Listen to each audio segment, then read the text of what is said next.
বৌদি, এবারের পুজোর চাঁদাটা নিতে এলাম।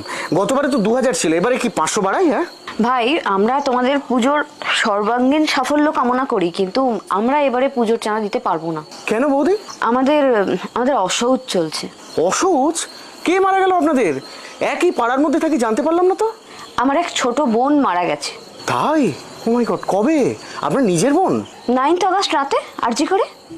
সে শুধুমাত্র এখন আমার বোন না, সে এখন সবার বোন, সবার দিদি, সবার মেয়ে।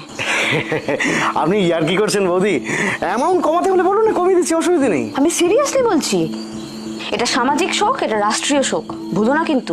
মানছি, কিন্তু এইটার জন্য দুর্গাপুজোর চাঁদা? আমাদের বাড়িতে কোনোদিন চাঁদা কমানোর দরকার পড়েছে বলেছি কোনোদিন? না তা না, তবে যতদিন না সুবিচার পাচ্ছি ততদিন এই অসহজ পর্ব চলবে। আর পুজোর আগে যদি আমরা সুবিচার পেয়ে যাই, তাহলে এই চাঁদার দ্বিগুণ টাকা আমি নিজে গিয়ে প্যান্ডেলে দিয়ে আসবো, কথা দিলাম। দেখুন, আপনারা তো লেখাপড়া শিখেছেন, আপনাদের মর্জি, যা ভালো মনে হয় তাই করবেন। এলাম। এসো।